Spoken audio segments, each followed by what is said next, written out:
Hey everyone, I'm Summer. Welcome to my channel. Today, I'm going to share some key points about drawing lines.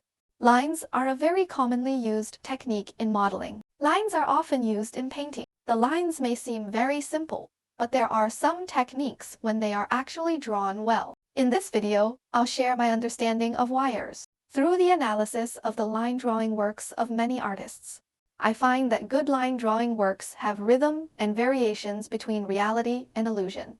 Lines can still express the primary and secondary aspects of the shape and the relationship between the front and back of the space, even the differences in different materials. Let's observe the pattern through several pictures. These several pictures are all works mainly featuring lines. Although it is of a sketch nature, the work is very complete. This picture mainly features two characters with tall trees behind them. We can clearly distinguish the relationship between the characters before and after. It is indicated that spatial relationships can be created through line drawings. Good lines can convey a lot of information. As we can see, the shoulder plate looks relatively hard. The hat on the head is relatively soft. This part of the leg also feels relatively soft. The hardness and softness of shoes and trousers are not the same. Muscles are also relatively soft, but it is different from the soft fabric of clothes. This shows that the line draft can also express the difference in material. Different materials can be distinguished through line drawings. The boundaries between the structures in this picture are very clear.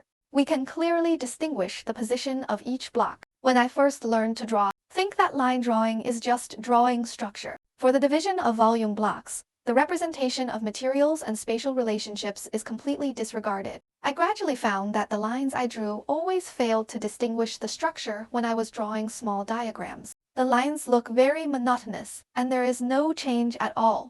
It was then that I began to study the expressive art of lines. Then take a look at this kind of line drawing from the 2D world. It's the same as the one just now. The handling method is the same as that of the previous one. Such hollow lines can push the balloon behind the person. The spatial relationship can then be manifested. These two new character forms can be completely distinguished, mainly because of the bold treatment of the outer contour lines.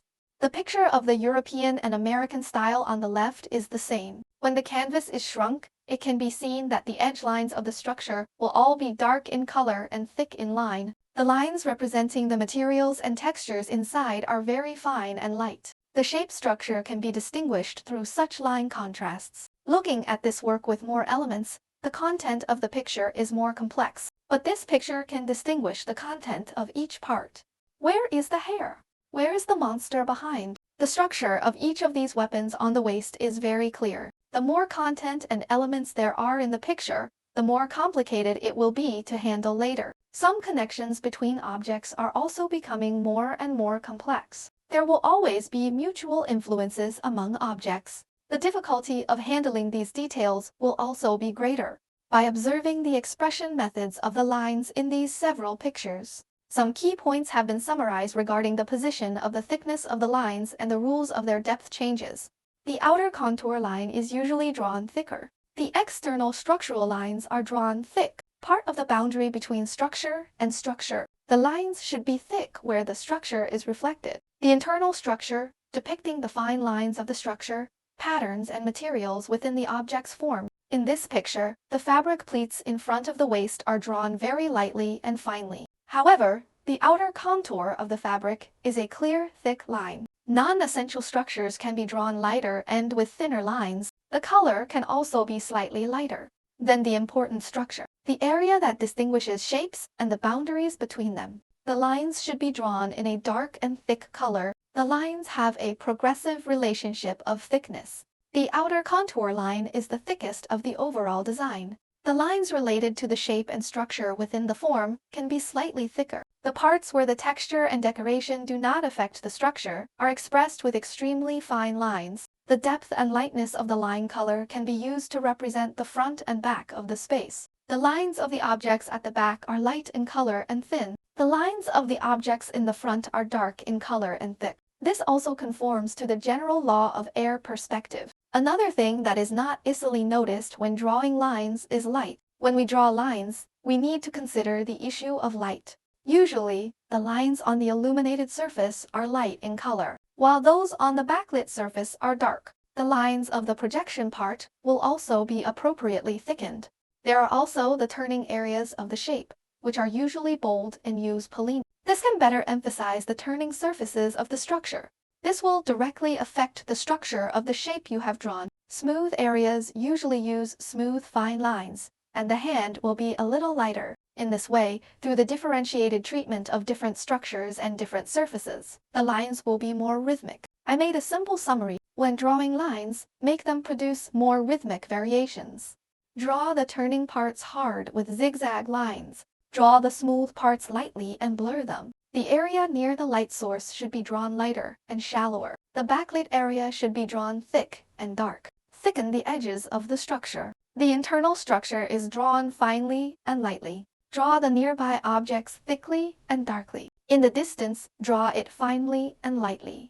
Remembering these key points will enable you to draw the lines more flexibly. It can also make the lines more dynamic. The following is the process of my drawing the line draft. I hope this video is helpful to you who want to learn digital painting skills. Then let's start enjoying the wonderful painting process.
details in the background